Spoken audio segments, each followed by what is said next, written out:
Hello student, आज हम करेंगे exercises of chapter number 3 safety and first aid. ये चैप्टर आप प्रीवियस वीडियोस में पढ़ चुके हैं, देख चुके हैं, तो बस आज हम इनकी क्या करेंगे, एक्सरसाइजेज हम करेंगे। ठीक है, और एक्सरसाइज में आपको एक बार चैप्टर पूरा रिवाइज हो जाएगा। तो फर्स्ट एक्सरसाइज है पेज नंबर 36 पे। देखिए आप पेज नंबर 36 पे फर्स्ट एक्सरसाइज है choose the correct answer. 4 option है, उनमें से जो करेक्ट है उसे आपको टिक मार्क करना है। First, a gas leak can cause. अगर आपके घर में किचन में एलपीजी जो गैस है, सिलेंडर होता है, वो लीक करता है, एलपीजी गैस कैन लीक कोज, तो अगर वो लीक हो रहा है तो उससे क्या हो सकता है घर में? मेजर फायर, वॉमिटिंग, हेडेक या फ्रैक्चर। उससे आग पकड़ सकता है, बहुत ज़्यादा आग लग सकती है, वॉमिटिंग उल्टियाँ हो सकती है, हेडेक यानी सिर दर्द हो सकता है, या फ्रैक्चर या कहीं हड्डी क्रैक हो सकती है, हड्डियाँ टूटना। तो फ्रैक्चर किसे कहते समझते हैं ना? फ्रैक्चर क्या होता है? हड्डी टूटना। तो अगर गैस लीक हो रही है तो उससे वॉमिटिंग का कोई रिलेशन नहीं है, हेडेक का नहीं है, फ्रैक्चर का नहीं है। तो अगर क्या लग सकती है? गैस लीक अगर हो रही है, एलपीजी वाला सिलेंडर उसकी बात हो रही है, या जो किचन में होता है, अगर गैस लीक हो रही है तो क्या लग सकती है? मेजर फायर, बड़ी आग लग सकती है। तो option A is correct. Option A पे टिक लगाएंगे आप। Second, to keep burning fire need. To keep burning fire need, अगर कहीं आग जल रही है तो आग को और कौन बढ़ाता है? अगर कहीं आग लग रही है तो आग को बढ़ावा कौन देता है? ए इलेक्ट्रिसिटी, बी वाटर, सी एयर या डी सैंड। अगर आग लग रही है तो और आग को कौन बढ़ाता है? एयर। एयर से ज़्यादा आग फैलती है। अगर कहीं आग लग रही है और उसमें डायरेक्ट मतलब एयर के कांटेक्ट में वो जगह आ रही है, हवा के कांटेक्ट में जगह आ रही है, तो और क्या हो सकती है? और ज़्यादा आग लग सकती है। तो क्या आएगा? Option C. ठीक है, to keep burning fire needs air. अगर और आग को बढ़ाना है या फिर आग लगानी है तो किसकी ज़रूरत होती है? हवा की, ऑक्सीजन की, क्योंकि एयर में क्या होती है? ऑक्सीजन, और ऑक्सीजन क्या करती है? और ज़्यादा आग को बढ़ाती है। Third, covering a burning person with a रग ब्लैंकेट हेल्प टू। अगर कोई पर्सन की मतलब कोई पर्सन जल रहा है, आग लग गई है तो उसमें वो जल रहा है, तो उससे हमें ब्लैंकेट या कंबल से कवर क्यों करना चाहिए? कंबल से उसे ढकना क्यों चाहिए? कूल, ठंडा रखने के लिए, रिड्यूस पेन, दर्द को कम करने के लिए, रन, भागने के लिए, या कट ऑफ एयर। किस वजह से हमें उसको कंबल में लपेट लेना चाहिए अगर जो व्यक्ति जो जल रहा है उसे? तो कट ऑफ एयर, हवा को रोकने के लिए, हवा नहीं आए, अगर हवा ज़्यादा आएगी तो और ज़्यादा आग लगेगी। ठीक है, अगर कोई पर्सन जल रहा है तो उसे हमें ब्लैंकेट में क्यों कवर कर लेना चाहिए? ताकि उस तक एयर नहीं पहुंच पाए और आग ज़्यादा नहीं फैले। ठीक है, तो ऑप्शन डी पे टिक लगाएंगे आप। अब fourth, a tourniquet is use in the case of. अब टॉर्निकेट क्या होता है? अगर कहीं आपके देखा होगा आपने, ब्लड टेस्ट करते हैं या फिर जो बीपी जो प्रेशर होता है, ब्लड प्रेशर काउंट करते हैं, मेजर करते हैं, तब एक आपके हाथ में एक बैंडेड टाइप बांधते हैं, देखा होगा आपने। इसको पूरा ऐसे टाइटली पैक कर देते हैं, उससे क्या होता है? जो ब्लड है वो इधर से इधर नहीं जाता है, या ब्लड का जो फ्लो है वो रुक जाता है। तो अगर जैसे किसी के ब्लड ज़्यादा निकल रहा है तो उसको बांधने से क्या होता है? ब्लड का फ्लो वहीं रुक जाता है। तो क्या होता है? एक्सेसिव ब्लीडिंग, अगर ज़्यादा ब्लीडिंग हो रही है तब। फ्रैक्चर, अगर किसी की हड्डी टूट जाए तब।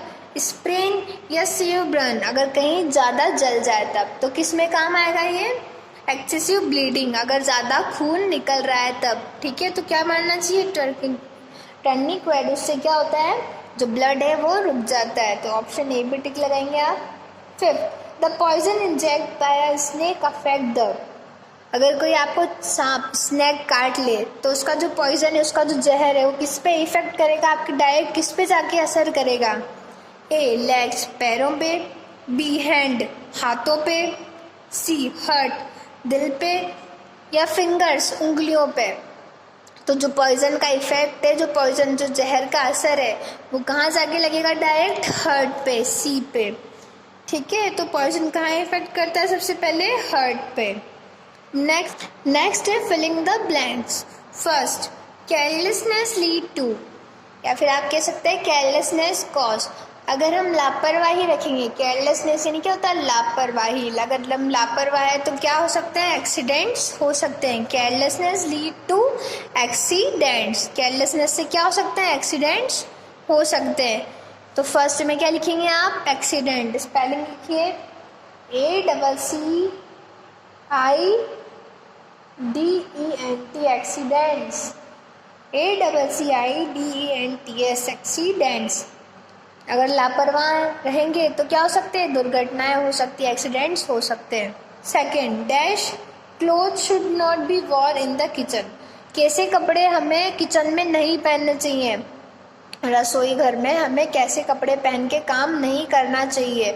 तो नायलॉन के, सिंथेटिक्स के, इनके कपड़े हमें पहन के काम करना नहीं चाहिए। क्यों नहीं करना चाहिए, क्योंकि ये कपड़े क्या है, जल्दी से आग पकड़ते हैं, ये कपड़े जल्दी से आग पकड़ते हैं, तो इन कपड़ों को नहीं पहनना चाहिए। कौन से नहीं पहनना चाहिए, सिंथेटिक क्लोथ। तो सिंथेटिक की स्पेलिंग आप लिखेंगे SYNTHEIC, synthetic. Synthetic clothes should not be worn in the kitchen. Third, never touch electric gadgets with dash hands. हमें जो इलेक्ट्रिक, जो बिजली से संबंधित सामान है, गैजेट्स है, उन्हें नहीं छूना चाहिए। कब नहीं छूना चाहिए, जब हमारे हाथ कैसे हों, गीले हों, वेट हों, गीले। वेट क्या होता है, गीले। तो हमारे हाथ कब नहीं छूना चाहिए हमारे हाथों से, जब हमारे हाथ कैसे हों, वेट। तो WET, वेट, वेट हैंड्स से, गीले हाथों से हमें नहीं छूना चाहिए। Fourth, in case of minor burn and dash cream can be applied on it, जब हमारे कहीं जल जाए तो हमें कौन सी क्रीम अप्लाई करनी चाहिए, कौन सी क्रीम अप्लाई करनी चाहिए, हमें अप्लाई करनी चाहिए। तो कौन सी क्रीम अप्लाई करनी चाहिए, एंटीसेप्टिक। एंटीसेप्टिक क्या होता है, जो जलन होती है उसको भी एक तो कम कर देगा एंटीसेप्टिक क्रीम, और जो स्वेलिंग आ रही है, जो सूजन आती है, उसको भी कम करता है, और सबसे मेन बात, जो वहाँ पे जो जर्म्स है उनका अटैक को कम करता है। तो एंटीसेप्टिक की स्पेलिंग लिखिए आप ANTISEPTIC, एंटीसेप्टिक, ठीक है। Fifth, electrical fire can be put off using, अगर कहीं आग लग रही है और वो आग किससे लगी है, इलेक्ट्रिकल, बिजली के संबंध से लाइट लगी है, जैसे कहीं शॉकेट हो जाते हैं या फिर कहीं तार वार में आग लग जाती है, तो वो अगर आग लग रही है तो उसे हमें किससे बुझाना चाहिए, किससे उसे बुझाना चाहिए, पानी डाल के नहीं। इलेक्ट्रिकल जो आग लगी है, जो बिजली से संबंधित आग लगती है, उस पर कभी भी हमें पानी नहीं डालना चाहिए, ठीक है, पानी कभी नहीं डालना चाहिए। तो हमें क्या डालना चाहिए उसमें, सैंड। सैंड क्या होती है, रेती। रेती से क्या होता है, आग बुझ सकती है, ठीक है। तो सबसे पहले क्या डालना चाहिए हमें उस पर, रेत, सैंड, SAND, सैंड, ठीक है। Next, sixth, in case of dash और a dash do not move the affected part. अब जब हमारे कोई अब ऐसा पार्ट, जब ऐसी चोट लगने पे, कौन सी चोट होती है वो, dash and dash, do not move the affected part. वो चोट जब हमें लग जाए तो जो हमारे जिस जगह पे वो लगी तो हम उस पार्ट को मूव नहीं कर सकते। तो कौन सी चोट होती है वो, फ्रैक्चर और स्प्रेन। फ्रैक्चर यानी अगर जैसे आपकी कहीं हड्डी टूट जाए तो उस पार्ट को आप मूव कर सकते हैं क्या, वो पार्ट आपका मूव नहीं होगा, ठीक है।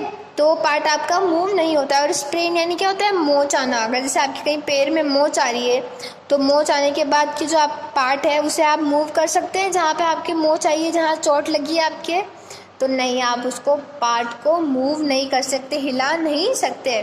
तो क्या आएगा फर्स्ट में, फ्रैक्चर। अगर कहीं फ्रैक्चर हो जाए तो उस पार्ट को हिला नहीं सकते। फ्रैक्चर की स्पेलिंग देखिए आप, FRACTURE, फ्रैक्चर। और सेकेंड है स्प्रेन। स्प्रेन क्या होता है, मोच आना, SPRAIN, स्प्रेन, ठीक है। मोच कहीं अगर हमारे आ जाए और कहीं हड्डी में जो क्रैक हो जाए तो हम इस पार्ट को मूव नहीं कर सकते। नेक्स्ट, स्टेट ट्रू और फॉल्स। अब क्या करना है, ट्रू और फॉल्स बताना है आपको। डोमेस्टिक फायर और kitchen injuries are most common example of fire accidents. अब जितने भी जो डोमेस्टिक, घरेलू जो आग लगती है, घर में जो आग लगती है, डोमेस्टिक यानी क्या होता है, घरेलू, और किचन, जितनी भी इंजरीज है वो किस वजह से होती है? फायर एक्सीडेंट की वजह से, आग लगने की वजह से होती है। तो ये ट्रू है, जितने भी घर में जो आग लगती है वो किस वजह से होती है? किचन इंजरीज किस वजह से होती है? फायर एक्सीडेंट की वजह से। तो क्या आएगा यहाँ? True. Next, severe burn wound and animal bite should be treated by a doctor. अगर सीवियर बर्न मतलब बहुत ज़्यादा कहीं जल जाए, वाउंड्स एंड एनिमल बाइट, अगर कोई आपको जानवर काट ले, तो ये सब कौन ठीक कर सकता है? कौन ट्रीट कर सकता है इनको? डॉक्टर। अगर आपके ज़्यादा चोट लग जाए, कोई ज़्यादा जल जाए, तो आपको किसके पास जाना चाहिए? डॉक्टर के पास। अगर माइनर है, माइनर ये कहती है छोटी मोटी चोट, तो उसे हम घर पे ठीक कर सकते हैं। पर अगर ज़्यादा जल जाए, ज़्यादा चोट लग जाए, तो हमें किसके पास जाना पड़ता है? डॉक्टर के पास। तो this statement is true. Next, a tourniquet is a bandage और triangular piece of a cloth looped round the neck and support the injured arm। अब टॉर्निकेट क्या होता है? टॉर्निकेट होता है जो ब्लड, जो एक्सेसिव ब्लीडिंग हो रही है, जो ब्लड को रोक दे। अब इसमें क्या लिख रहा है? एक बैंडेज है, बैंडेज तो नहीं होती, ट्रायंगुलर भी नहीं होती, ट्रायंगुलर पीस नहीं होता क्लोथ का, और किस पे? नेक पे नहीं, गले पे नहीं लपेटते इसको, ये अलग चीज़ है। इससे क्या होता है? ब्लड को हम रोकते हैं। तो ये हो गया first statement. Next, fire can be put off by supplying more air. अब इसमें लिखा है अगर हमें आग को रोकना है तो हमें हवा और विंड देनी पड़ती है। अगर हम ज़्यादा हवा देंगे तो फायर रुक जाएगी, इसमें ऐसा लिखा हुआ है। तो ये क्या है? ये स्टेटमेंट गलत है। अगर हम फायर कहीं लग जाती है तो उसमें क्या करना चाहिए? उसमें एयर की जो सप्लाई है उसे बिल्कुल बंद कर देना चाहिए, क्योंकि एयर में क्या प्रेजेंट होती है? ऑक्सीजन, और ऑक्सीजन से और क्या बढ़ सकती है? आग और बढ़ सकती है। तो ये स्टेटमेंट क्या है? गलत है। तो इधर क्या आएगा? False. Next, a severe burn can be treated with warm water. अगर आपके कहीं बहुत ज़्यादा जल जाए, सीवियर बर्न क्या है? बहुत ज़्यादा जल जाए, कैन बी ट्रीटेड बाय, उसे ठीक किया जा सकता है किससे? वार्म वाटर, गर्म पानी से। अगर आपके कहीं ज़्यादा जल जाए तो उसे हम गर्म पानी से ठीक कर सकते हैं क्या? नहीं कर सकते। हमें सबसे पहले तो उसे ठंडे पानी से धोना होगा, या फिर हमें अगर ज़्यादा जल जाए तो सबसे पहले कहाँ जाना होगा? डॉक्टर के पास जाना होगा। तो ये स्टेटमेंट भी क्या है? गलत है, फॉल्स है। Next, a cracked pencil cover with a wire do not cause any accident. अगर कोई टूटी हुई प्लास्टिक है, क्रैक्ड प्लास्टिक है, उसे कवर कर दें हम वायर से, तो वो कोई एक्सीडेंट कोज नहीं करेगा। अगर हम प्लास्टिक को वायर से कवर करेंगे तो हमें क्या लग सकता है? हमें इलेक्ट्रिक शॉक लग सकता है। तो यहाँ क्या आएगा? फॉल्स। इसमें लिखा है कि हम अगर प्लास्टिक को वायर से कवर करेंगे तो हमें कोई एक्सीडेंट, कोई दुर्घटना नहीं होगी। तो इस स्टेटमेंट क्या है? गलत है। अगर हम प्लास्टिक को वायर से कवर करेंगे तो हमें शॉक लग सकता है। Next, match the following. A crack in a bone, आपकी हड्डी में, मतलब जो हड्डी है उसमें क्रैक आ जाए तो वो क्या होता है? फ्रैक्चर। हड्डी में क्रैक आना यानी फ्रैक्चर। तो हम ए को मिलाएंगे ई से, first to E. Nervous system, nervous system को कौन अफेक्ट करता है? डायरेक्ट नर्वस सिस्टम कब अफेक्टेड होगा? जब आपको क्या हो जाए? Snake bite. अगर कोई सांप आपकी काट जाए तो सबसे पहले इफेक्ट किस पे होगा? नर्वस सिस्टम पे या फिर हार्ट पे। ठीक है, तो सेकंड टू ए, रेबीज। अब रेबीज कौन सी बीमारी है? किस वजह से होती है रेबीज? अगर आपको कोई डॉग बाइट कर दे तो आपको क्या हो सकती है? रेबीज नाम की एक बीमारी हो सकती है। तो third to B, blister. Blister क्या होता है? अगर कहीं आपके जल जाए, अगर आपके बहुत ज़्यादा जल जाए तो उस पर क्या हो जाते हैं? ब्लिस्टर हो जाते हैं। तो ब्लिस्टर को किससे आप मैच करेंगे? सीवियर बर्न से। अगर ज़्यादा जल जाए तो क्या हो सकते हैं? ब्लिस्टर हो सकते हैं। फायर एक्सटिंग्विशर, मतलब जो फायर एक्सटिंग्विशर होता है उसका काम कब आता है? आग को बुझाने के लिए। पुट ऑफ द फायर, आप बुलाते हैं ना फायर एक्सटिंग्विशर, तो उसे कब काम आता है? वो put off the fire, fire को बुझाने के लिए। तो फिफ्थ टू डी। ठीक है, अब नेक्स्ट है define the following in one word. Lines दी गई है, उन्हें एक वर्ड में आपको पूरी लाइन को डिफाइन करना है। तो फर्स्ट है डिफाइन द फॉलोइंग में a twist in the joint और द एंकल और द wrist। क्या है ट्विस्ट? ट्विस्ट यानी अगर आपकी एंकल है और यहाँ जॉइंट है और यहाँ पे ट्विस्ट यानी मुड़ जाए। अगर एंकल या जॉइंट आपका मुड़ जाए तो क्या हो सकती है? आपके चोट लग सकती है, मोच आ सकती है। अगर आपके कहीं एंकल में या ट्विस्ट आ जाए किसी जॉइंट में तो क्या हो सकता है? वो स्प्रेन हो सकता है। स्प्रेन यानी क्या होता है? मोच आना। तो इसको क्या कहेंगे हम? स्प्रेन। स्प्रेन यानी होता है मोच आना। अगर कहीं आपकी जॉइंट में या एंकल में ट्विस्ट आ जाए, ब्रिस्ट में ट्विस्ट आ जाए तो क्या होता है? वो मोच लग जाती है। तो स्प्रेन क्या होता है? मोच। तो स्पेलिंग लिखिए आप, SPRAIN, स्प्रेन। स्प्रेन यानी होता है मोच आना। Second, a strip of rigid material used for supporting and immobilizing a broken bone। अब जैसे आपकी कहीं हड्डी टूट गई, जैसे हड्डी में मतलब क्रैक आ गया, तो उसको सपोर्ट करने के लिए, उसको इमोबिलाइज करने के लिए, सपोर्ट करने के लिए किस चीज़ का यूज़ किया जाता है? स्प्लिंट। तो जैसे आपके कहीं पैर में फ्रैक्चर हो गया, अब पैर की जो हड्डी है, बोन है, उसको सपोर्ट देने के लिए, उसे सीधा रखने के लिए, उसे सपोर्ट देने के लिए जो एक लकड़ी के टाइप का कुछ होता है, लकड़ी जैसी पट्टी होती है, उसको क्या कहते हैं? स्प्लिंट कहते हैं। उससे क्या होगा? जो आपकी बोन है वो इधर उधर खिसकेगी नहीं, उसमें मूवमेंट नहीं होगा और वो एक जगह पे टिकी रहेगी। तो उसके लिए क्या यूज़ करते हैं? स्प्लिंट। तो लिखेंगे आप SPLINT। उससे क्या होगा? आपकी जो बोन है जिसमें क्रैक आएगा उसको सपोर्ट मिलेगा। Third, the immediate help to provide to an injured person before the arriving a proper medical aid. अगर जैसे आपके कोई इंजर्ड पर्सन, किसी व्यक्ति को चोट लग गई, कोई व्यक्ति घायल हो गया, इंजर्ड हो गया, तो जैसे आप डॉक्टर के पास जाने से पहले उसे क्या कर सकते हैं? उसे फर्स्ट एड दे सकते हैं। क्या दे सकते हैं? First add. अगर कोई इंसान के या व्यक्ति के चोट लग गई, घाव हो गया, घायल हो गया कोई व्यक्ति, तो जैसे आप फटाफट जो इमीडिएटली जो फर्स्ट जो हेल्प है उसकी क्या होती है? First aid. आप पहले उसका इलाज, प्राथमिक चिकित्सा। फर्स्ट एड क्या होता है? प्राथमिक चिकित्सा। तो आप क्या कर सकते हैं? उसको डॉक्टर के पास ले जाने से पहले अगर ज़्यादा ही किसी के लग गई, खून ज़्यादा बह रहा है, तो आप घर पे उसका फर्स्ट एड कर सकते हैं, फिर डॉक्टर के पास ले जा सकते हैं। तो इसमें क्या लिखा है? I immediately help provide to injured person. Immediately मतलब जल्दी से जल्दी उसको हेल्प दी जाए। किसको? जो इंजर्ड पर्सन, जो घायल व्यक्ति है।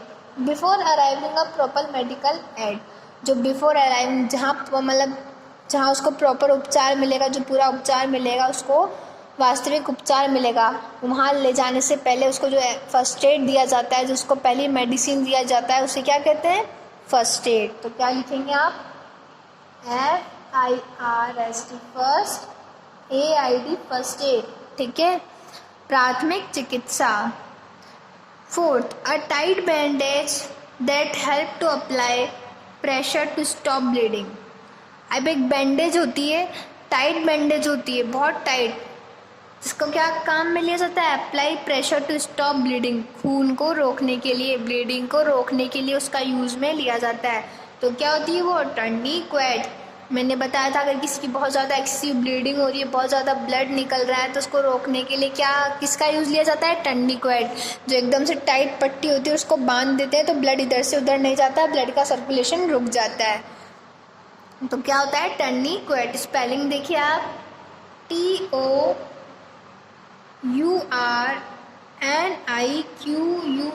टर्निक्वेट। ठीक है, क्या है वो? टर्निक्वेट। अब नेक्स्ट है गिव शॉर्ट आंसर्स। तो फर्स्ट क्वेश्चन है आपका, what is the main cause of fire? आग लगने के मुख्य कारण क्या है? अब किन किन तरीक़ों से आग लगती है, सबसे मेन जो कारण है वो क्या है? तो आंसर लिखिए आप, most fire occur while working in the kitchen और वाइल यूजिंग इलेक्ट्रिकल गैजेट्स। कब लगती है? रसोई घर में काम करते समय या फिर जो बिजली के उत्पादन है उनको काम में लेते समय, उनसे काम करते समय। तो किस वजह से लगती है? Most fire occurs while using working in kitchen और while using electrical gadgets. Next question number 2, what type of cloth should be worn in the kitchen? Kitchen में, रसोई में किस प्रकार के कपड़े आपको पहनने चाहिए? किस प्रकार के कपड़े पहनने चाहिए आपको किचन में? तो आंसर लिखिए, cotton cloth should be worn in the kitchen. जो सूती कपड़े होते हैं, कॉटन क्लोथ्स होते हैं, उनको हमें किचन में पहनना चाहिए। Next question number 3, what should a chemical burn be treat? अगर आपके कहीं केमिकल की वजह से जल जाए, केमिकल्स क्या है जैसे एसिड, अगर आपको एसिड की वजह से कहीं जल गया है तो सबसे पहले आपको क्या करना चाहिए, उसे पानी से, बहुत सारे पानी से आपको उसे धोना चाहिए, वॉश करना चाहिए। और फिर जैसे जर्नल, जैसे कहीं आपके जैसे कहीं और जैसे किसी वजह से जलता है, माचिस से या मैच स्टिक से या कैंडल से जलता है, जर्नल बर्न की तरह उसे ट्रीट करना चाहिए, उसका उपचार करना चाहिए। तो आप क्या लिखेंगे answer, burn due to chemical such as acids. अगर एसिड की वजह से कहीं आपको जलता है, should be washed with plenty of water, उसे क्या करना चाहिए, बहुत सारे पानी से आपको पहले धोना चाहिए, भरपूर पानी से धोना चाहिए। Then follow the treatment as in the case of general burn, और फिर किस प्रकार उपचार करना चाहिए उसका, जैसे आपको नॉर्मल किसी और चीज़ों से जलता है। Next question number 4, which disease can be caused by a cat और अ डॉग बाइट? कौन सी बीमारी हो सकती है जब आपको कोई बिल्ली या जो डॉग है वो काट ले? कैट और डॉग बाइट से कौन सी बीमारी हो सकती है आपको? तो आंसर लिखिए आप, answer number 4, rabies can be caused by a cat और डॉग बाइट। रेबीज़ नाम की एक बीमारी होती है, जब कब होती है वो, तब कोई कैट या डॉग आपको बाइट कर ले। ठीक है, तो कौन सी बीमारी होती है, rabies can be caused by a cat और डॉग बाइट। अब question number 5, how is sprain identified? How is sprain identify? अगर आपकी कहीं मोच लग जाए तो उसे आप कैसे पहचान सकते हैं कि आपको मोच लगी है? How is sprain identify?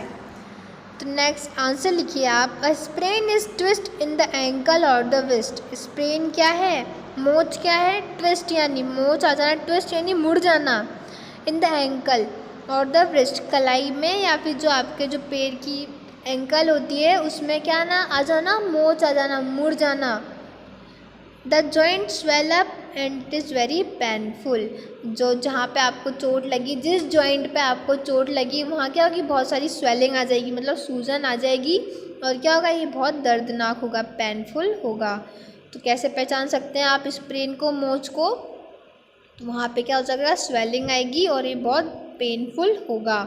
और क्या हो सकता है, ट्विस्ट यानी मुड़ जाता है, जब किसी कोई कलाई मुड़ जाती है तब। अब नेक्स्ट है आंसर द फॉलोइंग क्वेश्चंस। अब नेक्स्ट है आंसर द फॉलोइंग क्वेश्चंस। इसका फर्स्ट क्वेश्चन है आपका, what should be done in the case a person clothes catch fire? आपको क्या करना चाहिए जब किसी पर्सन के जो कपड़े हैं वो क्या कर ले, आग को पकड़ ले, आग पकड़ ले कपड़े, तब क्या करना चाहिए आपको? तो आंसर लिखेंगे आप, if clothes catch fire ask the person to roll the ground और रग और ब्लैंकेट। आपको क्या करना चाहिए, जब कोई पर्सन के कपड़े या फिर कोई पर्सन के कपड़े आग पकड़ ले, तब या तो आपको उसको ग्राउंड पे, ज़मीन पे रोल करना चाहिए, लेटा देना चाहिए और रोल करना चाहिए, या फिर उसे ब्लैंकेट जो होता है कंबल उसमें लपेट लेना चाहिए, या फिर रेत से लपेट देना चाहिए। This cut off the air supply to the fire put it out. क्या करता है ये, जब आप किसी पर्सन को कंबल में या ब्लैंकेट में लपेट देते हैं तो ये एयर की जो सप्लाई है उसे बंद कर देता है, हवा का आना जाना बंद कर देता है, और जो फायर लगी है, जो आग लगी है उसको बंद कर देता है। क्यों एयर का आना जाना बंद करना पड़ता है, एयर की जो सप्लाई है उसे क्यों काटना पड़ता है? क्योंकि एयर जो है हवा में क्या प्रेजेंट होती है, ऑक्सीजन, और ऑक्सीजन से और ज़्यादा जो फायर है वो फैलती है। तो क्या करना चाहिए, पर्सन को ब्लैंकेट में रोल कर लेना चाहिए, ताकि इससे क्या होगा, जो एयर की सप्लाई है वो कट जाएगी, बंद हो जाएगी। नेक्स्ट है अब question number 2। Question number 2 is, what is fracture? Fracture क्या है? What should be done in a case of fracture? अगर कभी फ्रैक्चर हो जाए तो आपको क्या करना चाहिए? तो फ्रैक्चर क्या है पहले ये देखते हैं। A crack in any bone is called fracture. कोई आपकी हड्डी में कोई क्रैक आ जाए तो उसे क्या कहते हैं, फ्रैक्चर कहते हैं। In case of fracture do not try to move the fractured part. अगर कहीं आपको फ्रैक्चर हो जाए, हड्डी में मोच आ जाए, हड्डी टूट जाए, तो आपको क्या करना चाहिए, जिस पार्ट पे आपके फ्रैक्चर हुआ है उसे मूव, हिलाना नहीं चाहिए। If the fracture is an arm, अगर कहीं आर्म में आपके बाह में फ्रैक्चर हो जाए तो क्या करना चाहिए? Tie a sling and use a splint to provide support to the arm. क्या करना चाहिए? स्लिंग को मतलब पट्टी बांध लेनी चाहिए। और स्लिंट क्या होता है? एक लकड़ी का टुकड़ा होता है जिससे आपकी जहाँ चोट लगी, जहाँ फ्रैक्चर हुआ है, उसे क्या मिलता है? सपोर्ट, सहारा मिलता है। और वो पार्ट हिलता भी नहीं है, मूवमेंट नहीं हो पाती है। तो इससे क्या होता है? आपका जो पेन है वो भी कम होगा, जो मूवमेंट है वो भी ख़त्म हो जाएगी, और जो दर्द हो रहा है, जो पेन है, वो भी कम हो जाएगा। तो क्या करना चाहिए? If the fracture in the arm, tie a sling, पट्टी बांधनी चाहिए। Use a splint to provide support to the arm. ठीक है। नेक्स्ट है question number 3। What first aid can be provide in the case of major wound? अब क्या है, अगर आपकी कहीं ज़्यादा लग जाए, ज़्यादा घाव हो जाए, वाउंड यानी क्या होता है? घाव होना, तो क्या करना चाहिए आपको? कौन सी प्राथमिक जो चिकित्सा है वो देनी चाहिए? प्राथमिक चिकित्सा क्या होता है? First aid. ठीक है। तो क्या करना चाहिए? सबसे पहले आंसर में लिखिए, in the case of major wound. अगर आपको कहीं ज़्यादा घाव हो जाए तो क्या करना चाहिए? सबसे पहले wash the area with water. जहाँ घाव हुआ है उस एरिया को सबसे पहले पानी से धोना चाहिए। एंड प्रेस विथ कॉटन, और रुई से दबाना चाहिए। A tourniquet can be twisted about the wound to stop bleeding. जो टर्निक्वेट होता है उसे बांध लेना चाहिए, ट्विस्ट कर लेना चाहिए, बांध लेना चाहिए। कहाँ पे? अबाउट द, जहाँ आपके घाव हुआ है। उससे क्या होगा? It apply pressure on the bounded area. वो प्रेशर अप्लाई करेगा वाउंडेड एरिया में जहाँ आपके घाव हुआ है, और स्टॉप ब्लीडिंग, जो खून निकल रहा है, ब्लीडिंग हो रही है, उसे रोक देगा। The patient should be taken to the doctor. आपको क्या करना चाहिए? पेशेंट को डॉक्टर के पास ले जाना चाहिए। कब ले जाना चाहिए? जब घाव गहरा हो और खून जो है, ब्लीडिंग जो है, रुक नहीं रही हो। तो क्या करना चाहिए? The patient should be taken to the doctor if the cut is deep और ब्लीडिंग डज नॉट स्टॉप। घाव अगर गहरा है और ब्लीडिंग नहीं रुक रही है तो डॉक्टर के पास ले जाना चाहिए। अब नेक्स्ट है question number 4। What are the symptoms of fractured part of the body? जो जहाँ पे आपके फ्रैक्चर हुआ है, जहाँ पे आपकी जो बोन है उसमें क्रैक आया है, तो उसके क्या क्या सिम्टम्स होते हैं? क्या क्या, अगर आपके कहीं फ्रैक्चर हो जाता है किसी भी बॉडी पार्ट में तो उसके सिम्टम्स क्या होते हैं? सिम्टम्स यानी लक्षण, क्या क्या उसके लक्षण हैं वो बताने हैं। तो आंसर लिखिए, symptoms of fracture part of the body are. क्या क्या लक्षण है? लक्षण जो सिम्टम्स होते हैं बॉडी पार्ट में जहाँ आपके फ्रैक्चर हुआ है, क्या क्या है? स्वेलिंग यानी सूजन आना। स्वेलिंग कहाँ आती है? जो अफेक्टेड पार्ट है जहाँ आपके फ्रैक्चर हुआ है। पेन, दर्द होना।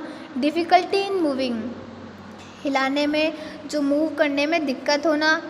Skin darkening at the place of the fracture, जो जहाँ पे आपके फ्रैक्चर हुआ है वहाँ क्या हो जाता है? वहाँ की जो स्किन है, वहाँ की त्वचा कैसी हो जाती है? वहाँ की काली पड़ जाती है। स्किन डार्कनिंग, काली हो जाती है जहाँ पे आपके फ्रैक्चर हुआ है। Next question number 5। Riya was practicing a dance competition. Suddenly her ankle twisted and swelled. What first aid can be provided in such situation? Reena क्या कर रही थी? डांस की प्रैक्टिस कर रही थी। Suddenly her ankle twisted and swell, जो उसकी एंकल थी उसमें क्या हो गया? एकदम से ट्विस्ट हो गया, मुड़ गई और सूजन आ गई। What first aid can B should provided in such situation? अब आपको क्या प्राथमिक उपचार देना चाहिए उसको इस सिचुएशन में? इस जो सिचुएशन है उसके साथ उसके लग गई, उसमें आपको क्या उसे फर्स्ट एड देना चाहिए? तो अब लिखेंगे आप आंसर डाल के, Reena ankle might develop a sprain. जो रीना की एंकल थी उसमें क्या हो गया? स्प्रेन, उसमें मोच आ गई। इन सच सिचुएशन, इस कंडीशन में, इस सिचुएशन में हम, अब मोच लग गई तो जो सिचुएशन है उसमें क्या करना चाहिए?